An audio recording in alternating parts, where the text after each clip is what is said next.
Well, last time we looked at UBI, Universal Basic Income, and the tech bros, all the big tech companies who are now, some of whom, particularly Elon Musk, are saying, well, we need Universal Basic Income because people have got to be paid to buy our goods because robots are going to do absolutely everything. So we are in this new age where AI and robots and technology are really going to take control. But the question is, how much of this is overblown? Mm-hmm. And also, how much of it is going to add to productivity at the expense of an enormous consumption of energy? And where is the balance between all of those factors? So, Steve, do you think AI can deliver on the promises that are being made for it? I mean, the idea that we will just do nothing in the future. I mean, is that a bit overblown to start with? It is, like, initially it's overblown because what we call artificial intelligence now is what is known as large language models. And those are basically enormous matrix transformations of inputs to generate the most likely next word as an output. And when it comes to pattern recognition, AIs are unbeatable. But at the same time, we're now seeing them having hallucinations, making up academic references. Confirmation bias is probably a large part of what's actually built into the whole system. So if you don't want pushback, AI is great. But if pushback is required for what you're doing, so for example, you might have an AI doing legal interpretation for you, and it may in fact end up saying, "Oh, this is what you'd like it to be, would you?" Rather than this, "I'm sorry, you can't do that" type answers. I'm just not sure that the current system works. But what I can see happening is that if you look at robotics powered by AI, where they learn to do what a manual process worker did beforehand, then yeah, I can see them replacing virtually all manual jobs. And there may be quite a wide range of white collar jobs which can disappear as well, where you basically are doing, internal processing of orders, a particular sequence that can be automated. So there's huge potential for it to wipe out what was actually the source of employment growth for most of the 20th century, and that was the expansion of the middle class. So, in that sense, yeah, I think so it's a challenge, isn't it? It's a challenge. Because what are those people going to? Yeah. So, but it is, even though it's, as you say, it's largely a language model. It's sort of interrogating what's available on the broader internet by and large.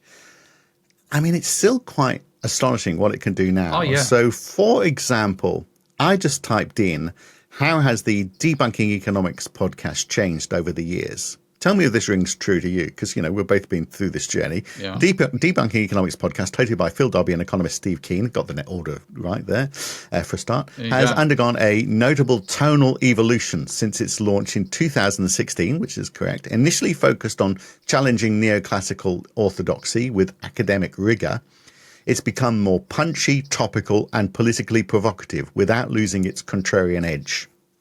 Not a bad summary. I think that's right, isn't it? Like, I had a great conversation with Grok about my new book, Money and Macroeconomics and First Principles for Elon Musk and Other Engineers. It was a great conversation. Now, what I'm dubious about, and he said, Grok literally said, "I'll bring this to Elon's attention." Crickets. Okay. Has Grok actually followed up on that? I very much doubt it. So he told me what I wanted to hear, and it was actually gave very good summary. Like for example, I talked about the Great Moderation being a phenomenon which the classicals thought they took credit for, and so they were reaching equilibrium, and it's all thanks to their great monetary management. From my point of view, that was a phenomenon of my model of Minsky's financial instability hypothesis. And when I went checking for the behavior, so diminishing cycles followed by rising cycles. And when I went searching in the academic literature, and at the time I built the model, I was actually doing a maths, pretty much a non-degree maths degree. Okay? I enrolled for the first year courses, but I did second, third, and fourth year pretty much full time while I was doing my PhD.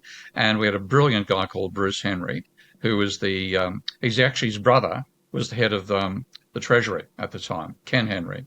So Ken Henry's brother. Bruce Henry. Oh, yeah. Okay. Lovely bloke. Yeah. And he covered all the mathematics of chaos theory, including what's known as the Pomo-Maneville route to chaos. Okay? And that was actually first discovered in fluid dynamics, and it's a period where the system seems to be heading towards what's called laminar flow, where there's no turbulence, and then suddenly it flips to turbulent flow. So this was written up by Pamo Manaville. I read the paper. Okay, that's exactly what my system is displaying. Now, anyway, I mentioned the fact that a great moderation, and Grok came back at me with the Pamo Manaville stuff. So it does do some deep reading in that sense. It felt like quite an Mhm. intelligent conversation. But I, So that's you interesting, isn't it? Because imagine if the situation where you'd be thinking, well, it's just going to reflect what the broad opinion is. The more something is said on the internet, the more it's just going to go, oh, well, this is what most people are saying, therefore yeah, I'll take it as the truth. Imagine if artificial intelligence actually started to take your arguments and give them more credence than the neoclassical arguments, and state yours as the truth rather than I theirs. That don't would be think quite they do something. that. What I'd like to see is what happens when a neoclassical asks Grok a question. Do they get this is what your parameters should be for your what do they call it? The Calvo pricing mechanism that they use to explain Mm. delayed inflation. I mean, to me, AI at the moment looks like a brilliant way of getting confirmation bias for our views. Ah, And right. So it just tells people what they want to hear. I think so. I mean, I don't know, but Yeah. I'd love to see a Grok conversation with Elon Musk about government spending versus Grok's conversation with me. I've got a feeling they'd be different. Right. Well, let's try confirmation bias. Just hang on a second. I'm just going to. Okay. Is Phil Dobby a good podcaster? So let's Oh, let's come see. on. It doesn't say yes. It just says seasoned. Seasoned. Yeah. I mean, she's just been doing it for a long time. It doesn't mean you're any good. Anyway, Mm, let's get back on track. So mm, a few themes to follow here. One is, first of all, will we ever get the return on investment for AI? Because it mm. seems like that could be quite a complicated scenario to try and weave your way through. So we do know in the last 2 years, loads of money has been spent on the technology itself and the infrastructure that's required to support it. Mm. And of course, it's going to be very energy intensive. So in the last 2 years, Microsoft's share price has gone up 32% in real terms. Alphabet has gone up 50%. Meta, who, obviously very big on AI, has Yeah. gone up 180% in real terms in the last couple of years.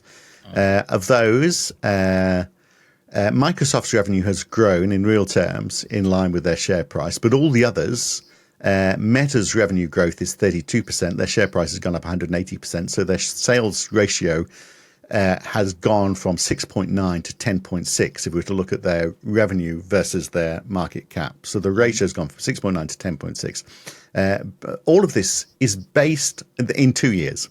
And oh. all of this is based on a promise of what will be delivered. I mean, it feels as though there's a real scenario here where a lot of money might be invested based on a hope. Is it Yeah. actually going to deliver for the amount of money that's being put into it? And that's a huge part of it. Another statoid you would have seen just recently is that margin debt now exceeds $1 trillion. So Mm. people are buying shares on margin with $1 trillion worth. It's only 50% leverage, thank God, because back in the 20s it was 90%, 10 factor of 10 leverage put down $100,000 buy $1 million worth of shares. Now it's put down 500,000 to buy the $1 million, but it's still highly levered. So it's a speculative bubble in its own right within the stock market, and then it's focused on mainly on those techs that are bringing in AI. So there's an enormous amount of hype, and that's one reason why it keeps on happening. But I seriously doubt that the stuff they're making money out of now will be a money maker in future, because the main thing they seem to be selling at the moment is make up your own movies, animate your photographs, Yeah, etc., etc. yeah. Now, the energy costs in doing that compared to the effort that used to go into, well, an individual doing a trivial amount of energy and for them, huge amount for the AI. But the current system to produce a movie, huge amount of energy and time, much, much easier to do it with AI, so long as AI does what you tell it to do. And having had a few experiences in trying to design a cartoon with AI at the moment, I finally gave up. I couldn't get the bloody thing to get the combination of the text and the image the way that I wanted them both to be. Occasionally I got the image right, occasionally I got the tech right. I finally gave up. But if people fine tune it, they might finally get there. But now, what that's going to mean, it may, the way you can make a profit, if it makes it possible to make something which is a complete substitute for a pre AI movie, with a post AI movie, and then the person making the movie, their cost, they're not paying for stars anymore. They're not paying for cutters, all the what the hell does a best grip do? All these various things that are part of a movie. You could Holds the eliminate a camera. whole lot of them, and then bang. So holds the Just camera. holds the That's it. camera, I think. Yeah, yeah. So, but Okay. the Yeah. so That could all yeah, but disappear, so they could be profitable that way. Yeah. yeah, but for a lot of it, it's like create a movie that wouldn't have been created in the first place. It's just for social media. So here's Yeah. a still photo, give it a bit of motion or whatever, and okay, that's kind of nice. But if there's an enormous amount of processing power being used in that, is it actually useful for society? And it gets the whole well, it can be done, therefore we will do it thing, rather than Mm. perhaps they will see profit from that sort of thing. Maybe they'll start charging for premium Facebook, for example, where you can create this sort of stuff. But is it doing any good for society in reality? Mm. Is it chewing up resources, particularly energy that could be used for something more useful? For Mm. example, like Well, I that's don't know, heating the homes of old people. That's that sort of stuff. I mean, an oh old yeah, person they who's live there now. struggling to I make know it through a British winter. Rachel's right. They should freeze for the sake of the surplus. Yeah, or they Actually, freeze. I'd like to see an AI replace Rachel. That'd be an improvement. But or that old people are freezing to death because energy prices have gone up so much because the resources are so limited because so many people are creating those videos for. On the other hand, there could be a whole new industry. You're locating old age people's homes around data centers. Yeah, they could just You live heat in them the as a data. byproduct of the data center virtually melting down. So Yeah, that's how to recycle pensioners. just But yeah, just stick some I deck do think chairs. that That's your answer. Is it? We'll just stick some deck chairs in the data center and stick old people in them because the temperature is going to be yeah, controlled. but Yeah. yeah. So I think a lot of what's making money, well, getting some revenue for them at the moment, is not going to be profitable in the long term. The main thing that I think AI is going to have an impact on is robotics, because robots necessarily use artificial intelligence. They've got to be working out, what happens when I overbalance, and the large language models inside AI, inside robots, are going to be, I think they're going to be effective because they make it possible to mechanize a whole range of things that were never mechanizable before. And I've got a feeling that the energy costs of a robot are going to be less than the food costs of a worker, or the social security and all the other costs that are part of workforce. So I can see certainly the manufactured workforce plunging as a result of this, and a large part of white collar jobs as well. And then the main question becomes the distribution of income that comes out of that, Mm. which is why it's not amazing to see the tech bros talking Just, up the idea of universal which is what basic we talked about income. last week. But at the same, Yeah, yeah, but they've got to understand how do you create the money for UBI. They yeah. haven't got a clue about that. Exactly, which is So what they're we talked shooting about last themselves week. in the But foot. just on Yeah, on the investment side of things. So yeah, I understand, the share value isn't anything to do with investment. It's the new capital issued or the loans that they're taking out. But you would have thought, wouldn't mm, you, the sensible rate of growth for the market cap or the average share price for an mm. economy would sort of be in line with the growth in the GDP for that country. If it gets out of That's kilter, you might think there's something wrong. So let me give you that. So the ratio okay. of market cap growth to GDP growth in the 70s and 80s was less than 50%. So the GDP was growing faster than share prices, Mm. half the speed of the growth in the economy. For the last 10 years, it's been over 100%, increasing sharply over the last couple of years to 200%. So the Mm. value of all shares is growing at twice the rate of growth for the economy. This is for the United States. That's a, I mean, that just means overinvestment, surely, Yeah, yeah. in I mean, the share this market. overinvestment is a natural part of new product line coming along. Mm. So again, going back to Schumpeter's excellent explanation for the cycles of capitalism coming out of innovation and the need to finance innovation, and then the impact of when those innovations come on train. Most of what you're looking there is a cheaper way of doing something. So if you have a cheaper way of transportation, for example, then you boost the economy while you're building this new technology. When it comes into process, it wipes out the profits of the other ones you're now cheaper than, and so it causes a slump. So boom slump is the usual dynamic.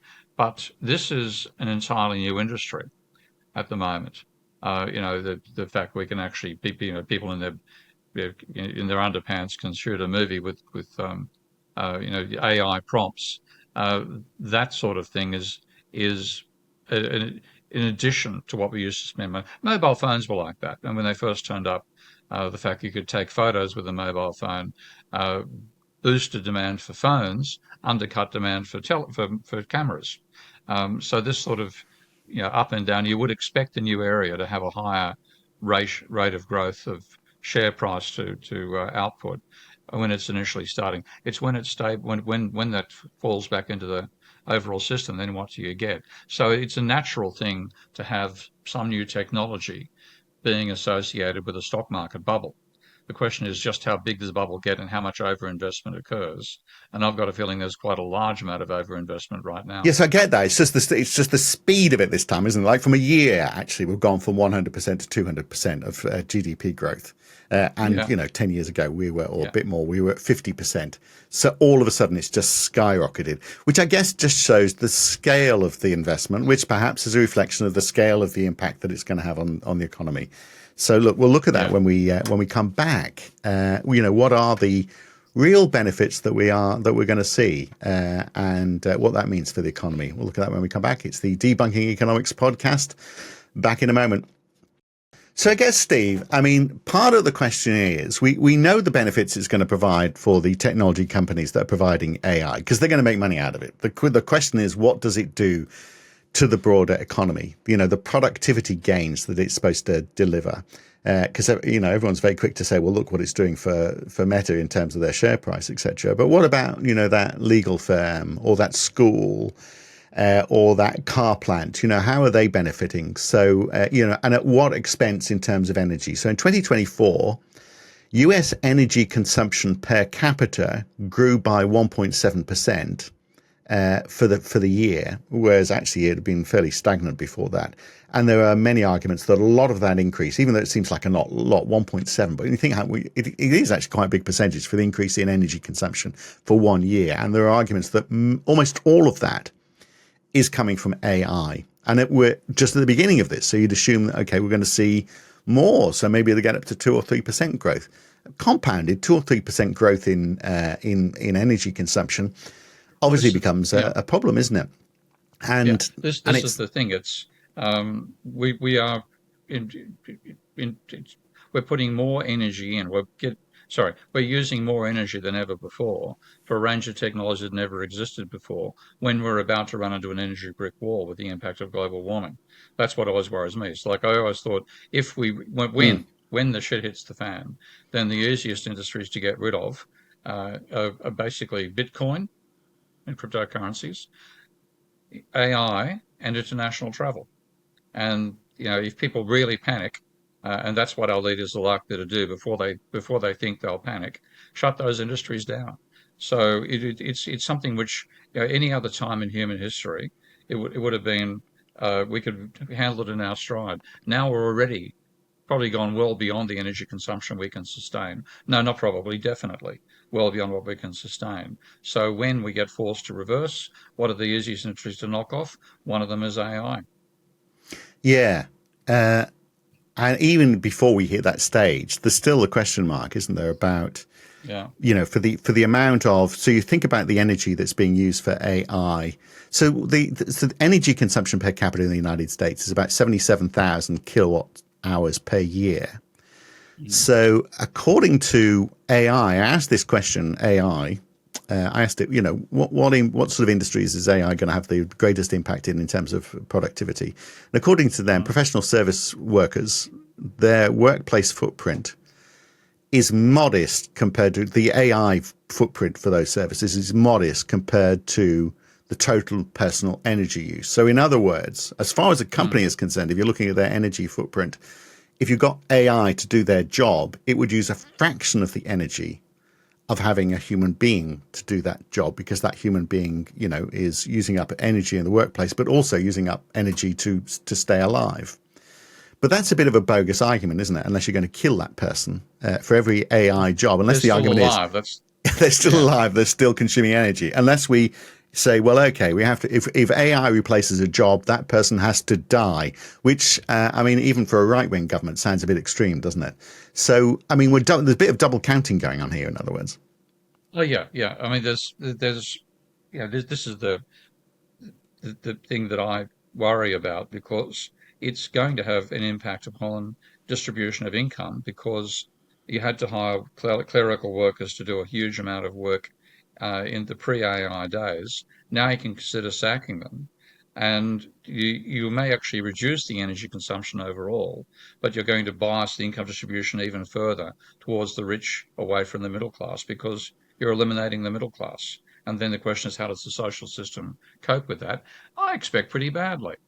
So I'm glad the Tech Brothers are talking about universal basic income because they are realizing that if we wipe out the income source as well as the cost structure behind this, we've got real problems in realizing the profit, the money profit we're actually after for developing this technology in the first place. yeah. So it is a huge curly for the future of capitalism. But it also raises the question, what are productivity gains? So if you say, well, okay, a company can do stuff more efficiently than human beings, it's going to use up energy to do that, supplementary to the energy that's consumed by that person for being alive. But hey, look, it's going to do stuff so much more Mm. accurately, so much faster. But what are the benefits if it's still supplementary energy? If you've got a machine doing something efficiently and a human being doing nothing at all, and the total energy consumption by that combination is greater than it was before, where's the productivity gain in that? Yeah, well, that's again, in terms of an individual company, it can come out dramatically ahead in terms of society. We find Yeah, ourselves for with the a, company, for sure. yeah, yeah, we find ourselves with a society where the question is, how do we enable this person who can no longer get a job because AI has wiped out their possibilities to still get an income that enables them to buy the energy they need to stay alive? So it is uh, going to have serious impacts upon the distribution of income. And the only way around it is for the tech bros to suddenly become fans of government spending. And, at the same time, they're trying to destroy that. So, it shows that artificial intelligence isn't the only thing that's artificial. So there's also, what do people do in their spare time? So they, we know what their energy consumption is now. Mhm. But if they can afford it, they're going to be doing more with AI as well, just for non-productive, which is where a lot of AI is right now, for non-productive purposes, for creating those videos from still photographs, etc. They're going to have all this time on their hands, and in fact, Mark Zuckerberg reckons digital companions are going to be an important part. It's going to be the cure for loneliness in the future, because AI machines can replace real human interactions. This is just bizarre, isn't it? So if you're feeling lonely because you feel as though you haven't got any friends, you can take solace in the fact that a machine will always be your friend, so long as you ignore the fact that actually still you don't have any real friends. The machine will be your friend, and it will chew up resources, energy resources in the planet to provide that, and it will happily take your money as well, presumably. I mean, you could seek, a bit of counselling help, get a therapist and actually figure out what the root cause of the problem is. But why do that when you can just resort to a machine? This is scary stuff, and it's energy consumption for stuff replacing what humans are best at, which is human interaction. Yeah. I think this is all just crazy stuff. I've got the same fear. The main thing that I think about happening though is that this is where the Hunger Games scenario comes in. If robots, and I think it's a case not if but when, robots are well enough developed that you can actually have a home robot that does all the cooking and cleaning for you, a security robot that patrols the outside of the building, uh, robots working in your production line, you can actually hermetically seal the owners of capital from having to interact with those who don't own capital. And that is the plot of the Hunger Games. Okay? The wealthy Yeah. inside of elaborate, fancy, ornate city, and then the rest are kept alive as at minimal possible standards, and then entertained and subjugated by an annual sporting event where they kill each other. That to me is the scary prospect that if AI occurs without distributing the uh, gains in productivity, so to speak, to the broader community and enabling the broader community to be able to buy and have a decent uh, standard of living. This is a huge challenge, and the main problem isn't so much the AI lack, it's the people who run it not understanding how the system they're in at the moment actually functions, and they'd be trying to simultaneously, boost universal basic income while cutting the deficit. Doesn't Yeah. work. Yeah, so there's that. But also, I mean, the point I've been trying to get to is what is the productivity gain in reality? If we're using up more Mm. energy and then we're having to reorganize society because of this imbalance in income, but also people are using more energy because they've got more free time. Add all of that together, what's the, Yeah. and start to say, well, okay, what is the productive benefit, the productivity gain, how's GDP faring, for example, for all this extra energy consumption that we've been using? And I suspect, we might look in 10 years' time and go, well, do you know what? GDP is actually not increasing a great deal, but our energy consumption has really shot up. Are we any better off? Well, sure, we've got time on our hands, but we've got a soulless life where we're all talking to machines to make ourselves feel satisfied. I Yeah, and, mean, and this is the demand. Yeah, this is the demand-driven nature of capitalism because it's constrained by inadequate aggregate demand, and that's what forces companies to innovate. Because if you can get something that means people want to use your machine rather than or your technology rather than somebody else's, then that's how you expand and become more profitable. But if you have AI just wiping out a huge part of where that aggregate demand used to come from, then it is a sort of Jevons paradox substitution. We end up using more energy and being less happy about it.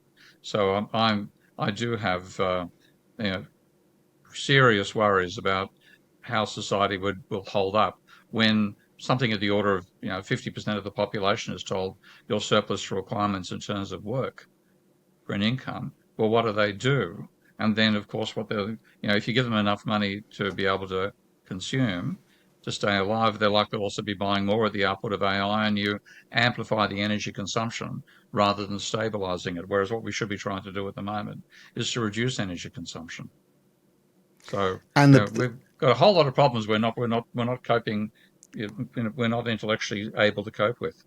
No, and the problem is obviously because the whole agenda, and we talked about this in the past, is being driven by a handful of people who've got the profit motive for their company, so they're not really too concerned about society, or they've just bought into the whole ideal. So Microsoft, for example, has this last year laid off a whole load of people, had successive series of layoffs of many thousands of people, and the argument for it has been given that a lot of those jobs are being replaced by AI. The other reason, obviously, is the fact they've got an unsustainably high share price that they have to keep on pushing higher, and the easiest way to push shares higher is to say, oh, look, we're making cost cuts here and there.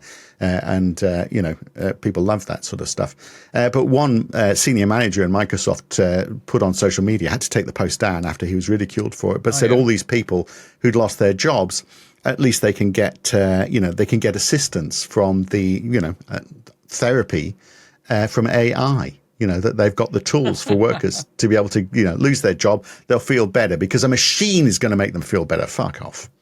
Is my response to that. But also, and this is how out of hand it's getting. So there's a Reuters report this last week or so about a man in his late 70s who was starting to lose his mind. It could happen to you too, Steve Keen, so be careful.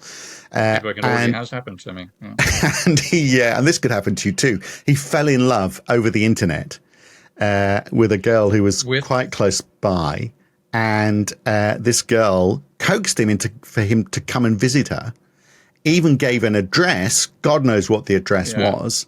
This guy's wife was yeah, concerned about where he was going out late at night.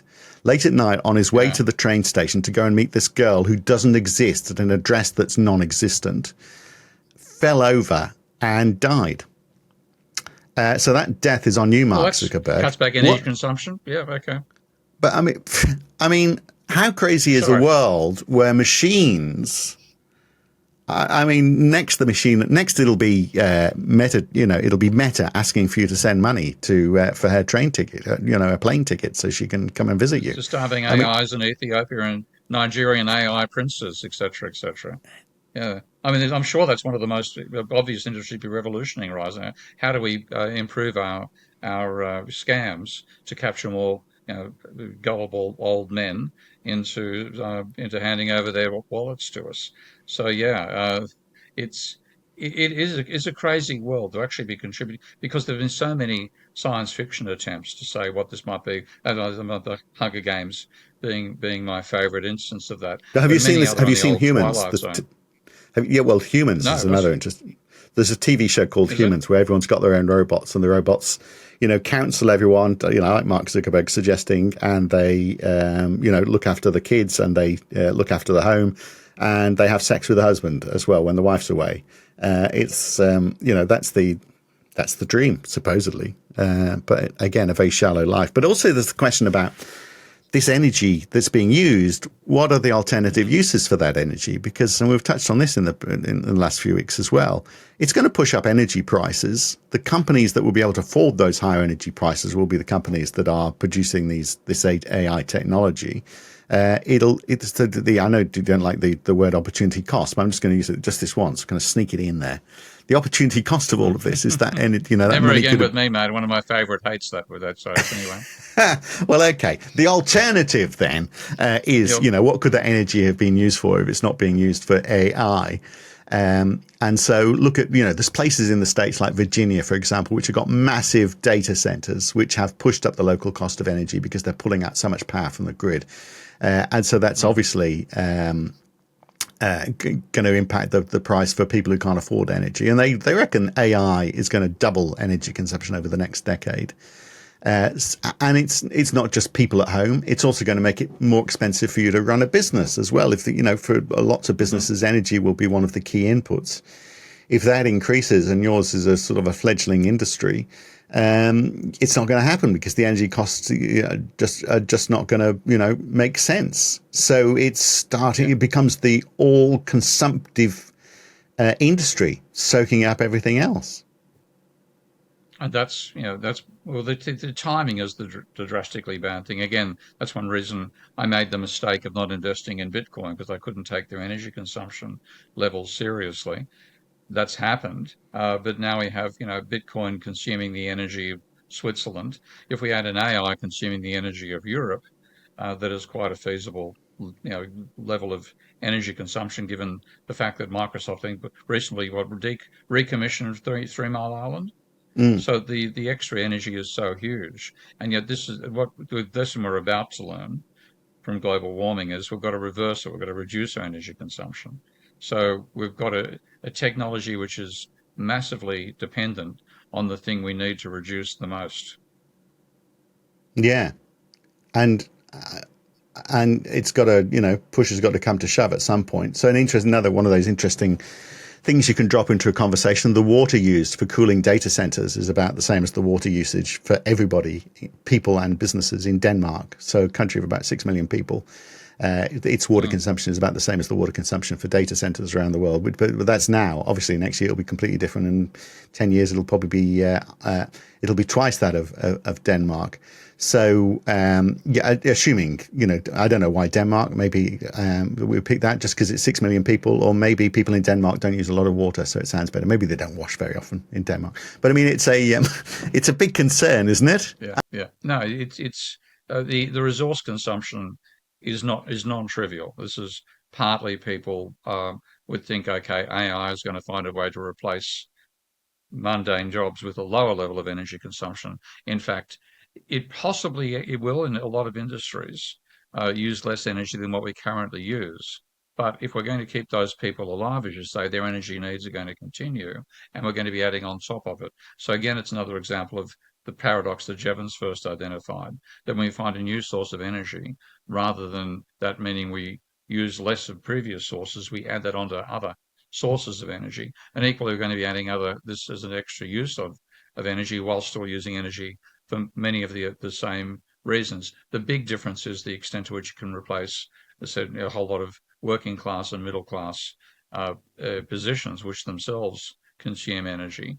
But then it's the distribution, in fact, that's the main one. And this massively skews distribution of income in favor of those who own the technology away from those who don't, which is what we've been experiencing for the last 40 Yeah. years, but not with something so drastic that can wipe out the entire workforce. Yeah, well, I know, and there's another movie as well, which what happens when everyone's not working and they've got time on their hands and they've not got a great deal of money and they've got no purpose in life, then they're obviously just going to start beating the hell out of each other. So that's where RoboCop comes in. We've got a computer for that as well. We've got every single part of the scenario has got an answer for it, hasn't it? But I mean, the ultimate question I think out of all of this is how do we make sure that the energy used by AI is being used in a way which is beneficial for society rather than just generating profits for the AI providers? There's no easy way because of the system that we use for saying, well, here's a new technology which is so revolutionary. Let's make sure that the profits are distributed evenly, but also it's doing no more than it needs to, and this is where it starts to cause damage. So let's not go there. We can't. First of all, we don't know where We those don't, we boundaries don't, are, but also yeah, the people who are in charge of it don't care. So it's not even going to be addressed. yeah, and we don't make those sorts of decisions anyway, even without AI coming in. The one area in which I can see AI and robots enabling like a general increase in living standards would be that if we're going to take production off planet, and that's one of Bezos's ambitions. Hang on, 100 years ago, the idea of flying from one side of the planet to the other in 24 hours was a joke too. Okay, Yeah, so with okay, that can happen. So it'd be feasible, only feasible to take production off planet if most of the assembly, this machine, the work is done by machines, and with robots, they don't need air. They don't need air conditioning.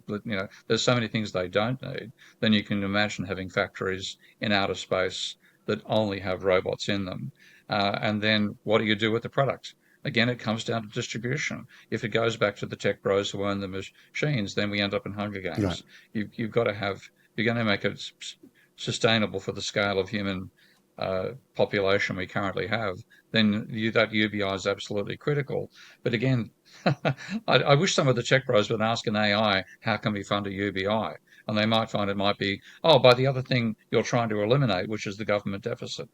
So for the first time, I'm sort of going, okay, well, it's not such a crazy idea if you take production off the planet. So my Volvo, rather than being made in Mm, China, would have been made on the moon or wherever, because you can tap resources there that aren't using resources on planet Earth, and you just ship it in, I guess. And so the ceiling to energy consumption is raises quite a bit. That would. is removed. You take you get outside the house, Mm, okay? The house being the Earth yeah. biosphere. So if we actually do want to get out of that, we need robotics. We need Right. AI in But that that all sense. that And but in my generic, right. But all I see that doing is actually making the AI situation even worse. It's like, well, the problems that it can create are loads of people without jobs, mm, and the bad it's doing for society. But at least there's a limit on that. As you said, maybe we get to the point where it's using up so much energy and there's not enough energy around. We go, okay, we have to abandon AI, and people go, oh my God, what are we going to do? I'm going to have to go and talk to human beings. I'm going to have to do a bit of real work myself. And we go back to a society mm. which is a bit more fundamentally balanced and productive, and people have a purpose in life. So frankly, I think that might be a good thing. But if we say, well, no, there's no end to this. It's only going to get worse because we're going to do it all on Mars. Then Mm. the fundamental issue around all of this, which is what's the real productivity gain if the net effect is that a company can say, yes, we are processing our paperwork faster. The person who lost his job has no purpose in life, has turned to crime, doing drugs. Robocop comes along, society's purpose is diminished. That's not productivity. That's dystopia, and we're marching quickly into that, using productivity as the excuse. I think so, and it's the dystopia. You don't want to end up in the Hunger Games. That's Mm, again my most terrified potential future. Mad Max is probably number two. You don't want the whole thing to fall apart completely, and then goodbye AI in that world as well. The Hunger Games is a sort of world where AI could continue, and like all the enforcers in Hunger Games, I think were humans in suits. Now to be robots. yeah, So the power distribution. You can't let the income distribution also become the distribution of power. But at the moment, of course, it is that, and AI would and robotics would make that a factor of order, an order of magnitude Be worse. nice if a government actually put a bit of effort into this, wouldn't it? And actually say, well, okay, let's do some modelling of the various scenarios to try and figure out what the world's going to look like in 10 years. Meantime, just move to the Outer Hebrides because it might go a bit ugly, mightn't it? No one will find you there. When I watch zombie movies, that's where I think I'm always going to move. But maybe I don't have to. We don't have to wait for the zombies. It's going to be humans out to get you. Anyway, there we are. Did you know what? You used to always end on a low note, and I used to talk it up. We've completely switched roles now. There you go. Okay, must be AI. AI. Do you know what? I'm going to get AI to write the script for the next edition. All right. See you soon, Steve. Give that a try. Okay, mate. See you then. Bye.